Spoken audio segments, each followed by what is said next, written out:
Warahmatullahi wabarakatuh. Pada kesempatan ini saya mau menyampaikan kisah Nabi Hud alaihissalam.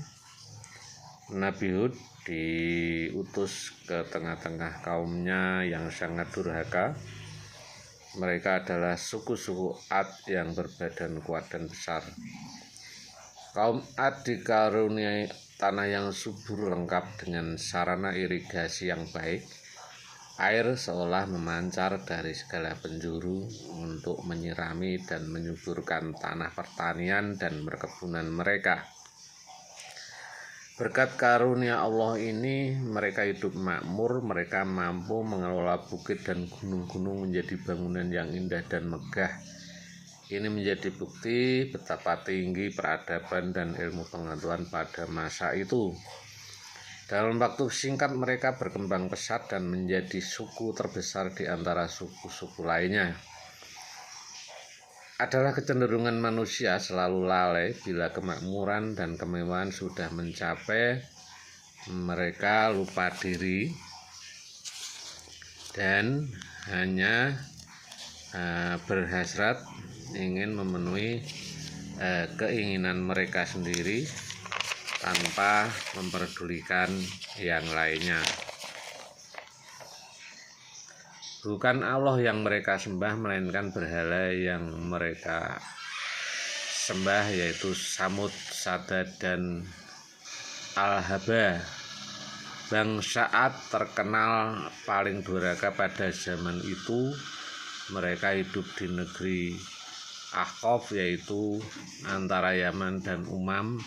Kejahatan dan kemaksiatan mereka benar-benar sangat keterlaluan. Ini Nabi Hud alaihi salam.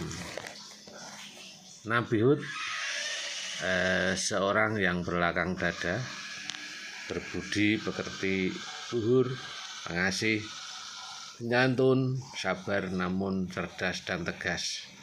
Beliau adalah keturunan Sam bin Nuh, cucu Nabi Nuh. Beliau diutus ke tengah-tengah kaumnya untuk menegakkan kembali ajaran yang benar, mengembalikan umat yang maksiat dan bergelimang dosa menuju jalan yang terang benderang di bawah ampunan Allah Subhanahu wa ta'ala. Wahai kaumku, kalian telah menempuh jalan yang keliru dan sesat. Batu-batu berhala yang kalian sembah tidak bisa membuat apa-apa, tidak mampu memberikan kebaikan maupun kemelaratan. Hanya Allah yang pantas kita sembah.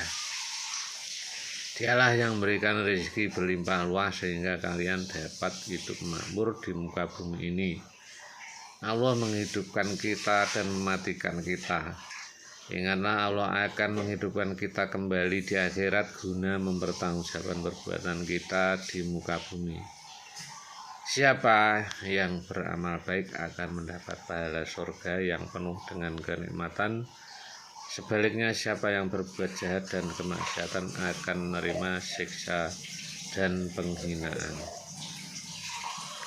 Ajakan Nabi Hud ini malah dilecehkan oleh kaumnya.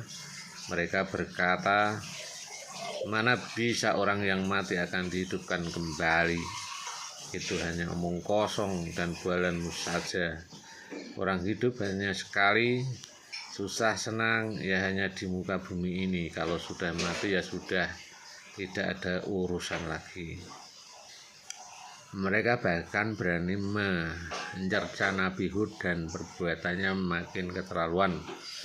Kemaksiatan merajalela, mereka tidak mau menerima Nabi Hud sebagai utusan Allah, bahkan mengejeknya sebagai orang bodoh tidak berakal. Allah menurunkan azab atas kedurhakaan mereka.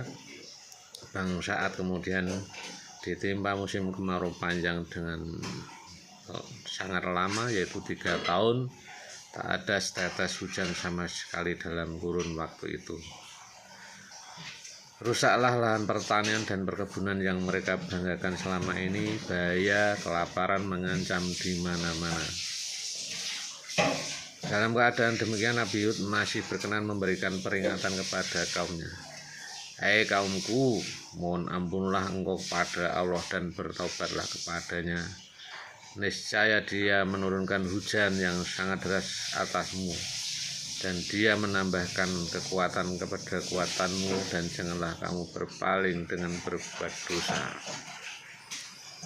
Tapi peringatan Nabi Hud malah ditentang keras oleh mereka. Hai Hud, kamu tidak mendatangkan suatu bukti yang nyata, dan kami sekali-kali tidak akan meninggalkan sembahan-sembahan kami karena perkataanmu.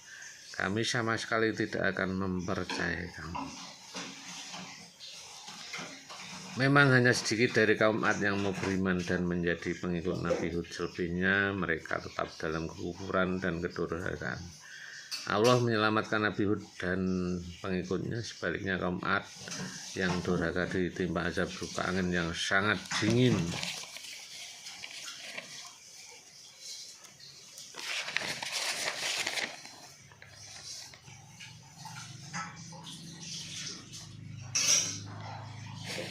Nah, itulah ya sedikit kisah Nabi Hud alaihissalam. Nah, angin dingin itu kencang selama 7 malam 8 hari. Akibatnya sungguh mengerikan. Angin kencang itu mampu merobohkan bangunan-bangunan gedung yang menjulang tinggi dan membinasakan ternak-ternak kaum Ad yang ingkar.